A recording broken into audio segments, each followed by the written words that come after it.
உங்களையே மெய் சிலிர்க்க வைத்த மிராக்கல் அப்படின்றது எந்த ஒரு அதிசயத்தை நீங்க சொல்லுங்க? நம்ம பாபாவை பத்தி தெரியாதவங்களே கிடையாது. உலகம் போற்றும் அற்புதமான மாமணி. தான் தோன்றி பாபா அப்படின்னாலே எல்லோருடைய சிந்தனையிலையும் போறது எது அப்படின்னு முடிவு பண்ணால் எந்த ரூபத்திலையும் வருவாரு, எப்படிப்பட்ட விஷயத்திலையும் செய்வாருன்றத அப்பத்தான் அவங்க பண்றாங்க. நம்ம அந்த வேண்டுதல் நித்தியப்படி அங்க வாசிக்கப்படும் பாபா கிட்ட.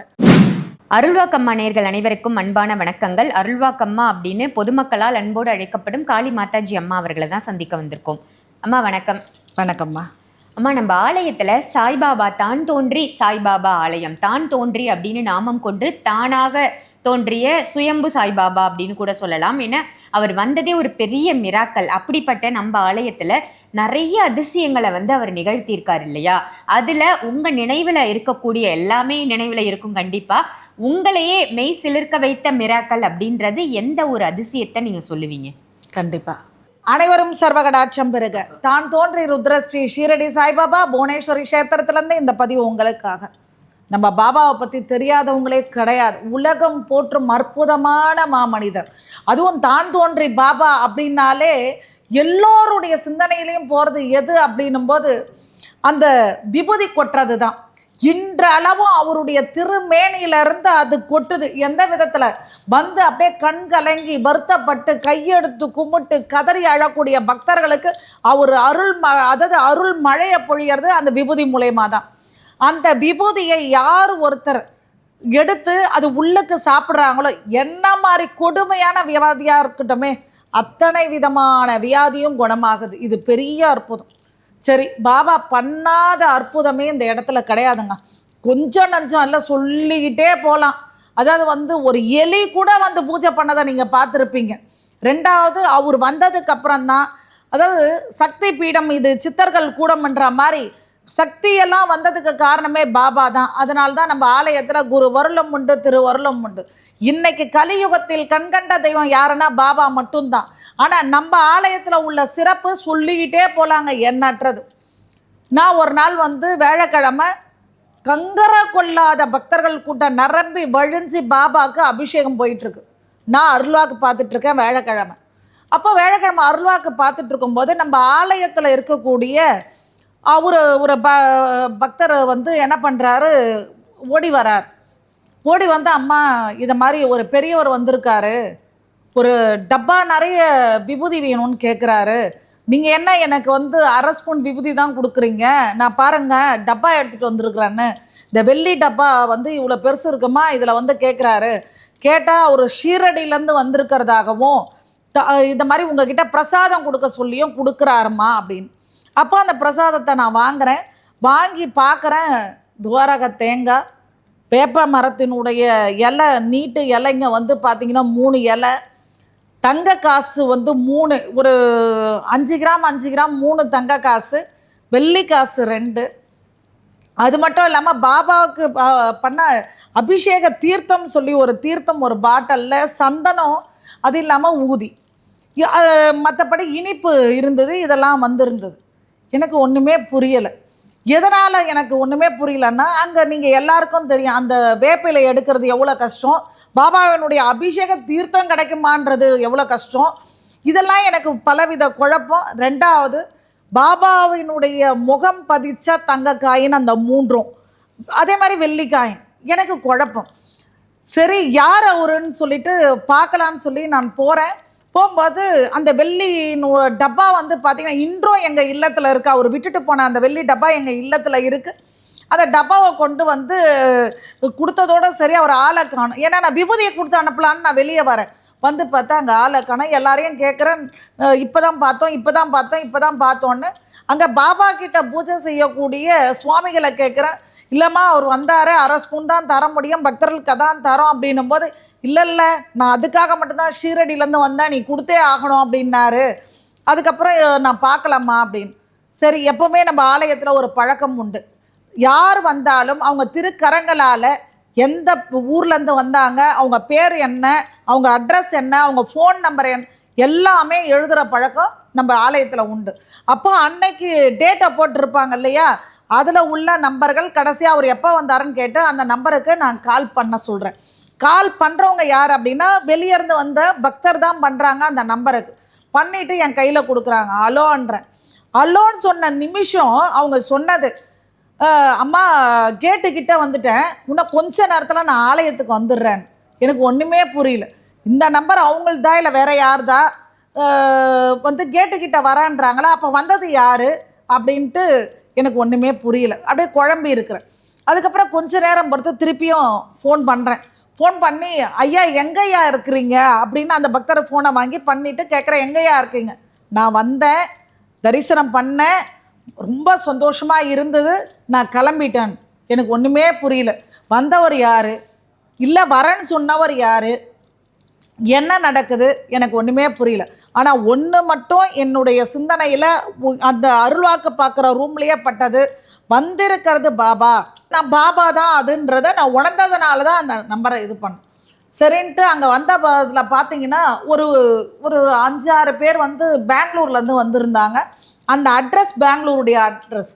உடனே அவங்க எழுதிக்கிட்டாங்க, அம்மா நான் இரவு போயிடுவேன், மறுநாள் காலையில் அந்த அட்ரஸ்க்கு போகிறேன், உங்களுக்கு என்ன தகவல்னு நான் சொல்கிறேன் அப்படின்னு. எனக்கு இரவு முழுக்க தூக்கம் வரல. வந்தவங்க யார், இது வந்து எனக்கு என்னென்னா, ஐயோ அவங்க டப்பா நம்மக்கிட்ட இருக்கே, டப்பாவை கொடுத்துட்டு போயிட்டாங்களே, விபூதி கேட்டாங்களே, இது ஒரு பக்கம் வருத்தம். அப்போது வந்து பார்த்தீங்கன்னா கரெக்டாக மணி 8 மணி காலையில் எனக்கு ஃபோன் வருது, அம்மா நான் அந்த இடத்துக்கு வந்துட்டேன், அவங்கள சந்திச்சிட்டேன் அப்படின்னு. குடியா நான் பேசுகிறேன். அதாவது ஃபோனை வாங்கினேன். அது ஃபோனில் நான் வந்து அவங்கக்கிட்ட வந்து கொடுத்ததுக்கப்புறம் நான் பேசும்போது தான் எனக்கு தெரிஞ்சது, அவங்களால இந்த ஆலயத்துக்கே வர முடியாது. காரணம் என்னன்னா, முடக்குவாதத்தினால கணவன் மனைவி 2 பேரும் முடங்கி போயிருக்கிறாங்க. அப்போ எங்கேருந்து அவங்க இந்த ஆலயத்துக்கு வந்திருக்க முடியும்? அப்போ வந்தது யார் தான் அந்த அட்ரஸ் எழுதினவங்க, யார் தான் அந்த ஃபோன் நம்பரை வந்து பேசினவங்க? பயங்கர குழப்பம். அப்போ இங்கேருந்து போனாங்க இல்லையா, அவங்க அந்த விபூதியை அவங்க நேராக கிளம்பி வீட்டுக்கே போகாமல் அவங்கள மட்டுமே பார்க்க போயிருக்காங்க. அந்த விபூதியை அவங்க கையில் கொடுத்து, நாங்கள் எப்போ வேணாலும் போய் வாங்கிப்போம், நீங்கள் இப்படி இருக்கிறீங்களே பாபா விபூதியை சாப்பிடுங்க, கண்டிப்பாக 2 பேரும் பரிபூர்ணமாக குணமாவீங்கன்னு அந்த விபூதியை அவங்க கையில் கொடுக்குறாங்க. 1 வாரம் செல்லுது.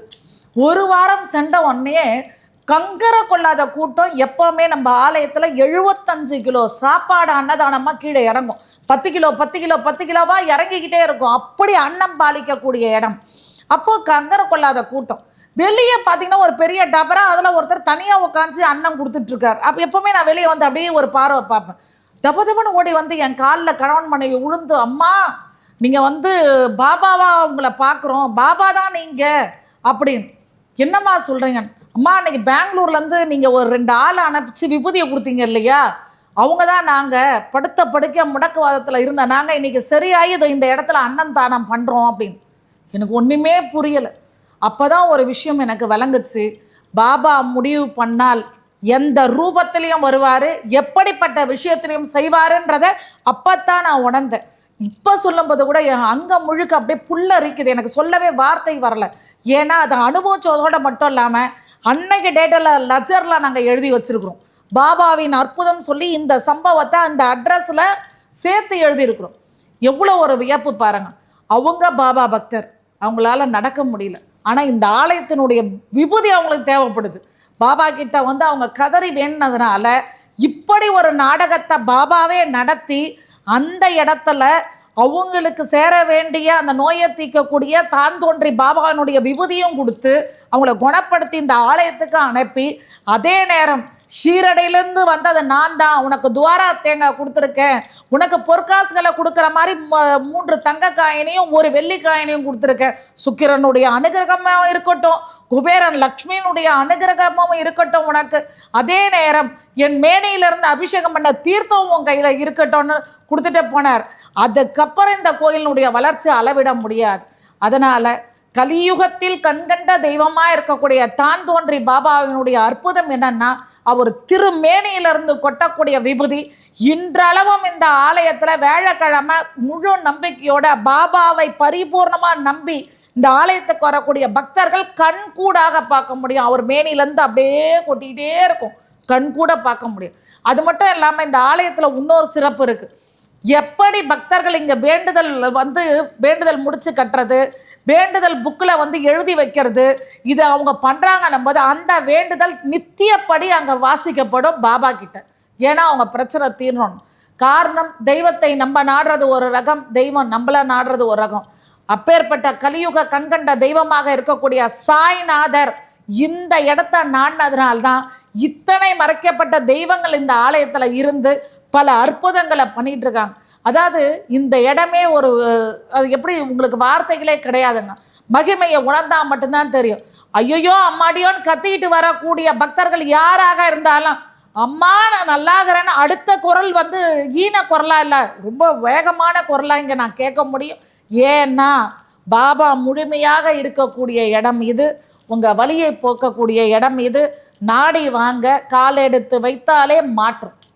ரொம்ப சிறப்பாக சொன்னீங்கம்மா. நீங்கள் சொல்லும் பொழுதே மெய் சிலிர்க்கும் விதமாக இருந்தது. பாபாவினுடைய ஒவ்வொரு அற்புதங்களும் மக்கள் நிறைய பேர் உணர்ந்திருப்பாங்க. அதுவும் நம்ம தான் தோன்றி பாபா ஆலயத்தில் எண்ணற்ற மிராக்கல்ஸ் பாபா வந்து நிகழ்த்தி காமிச்சிருக்காரு. ஒவ்வொரு மனுஷனுடைய வாழ்க்கையிலையும் நிகழ்த்தியிருக்காரு அப்படின்னு தான் சொல்லணும். அதற்கு இந்த சம்பவம் ஒரு சிறந்த உதாரணமாக இருக்கும். நல்ல ஒரு அற்புதமான தகவல் கொடுத்ததற்கு நன்றிம்மா.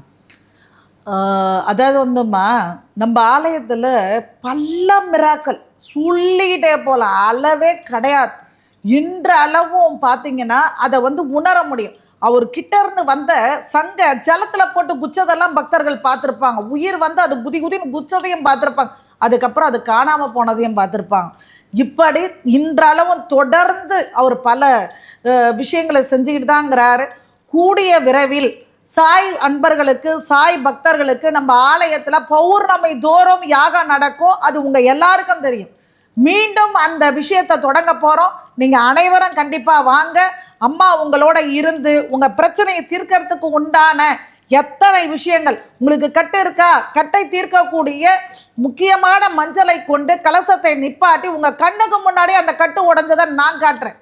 கண்டிப்பாக அத்தனையும் போக்கக்கூடிய தன்மையில் மீண்டும் உங்கள் அம்மா உங்கள் இடத்துக்கு வரப்போகிற. சீக்கிரம் உங்கள் பிரச்சனைகளை தீர்க்கறதுக்கு சாய்நாதர்களுடைய அனுகிரகத்தையும் குருநாதர்களுடைய அருளாசையும் வேண்டி உங்களை போல நானும் காத்துட்ருக்கேன். ஜெய் சாய்ராம்.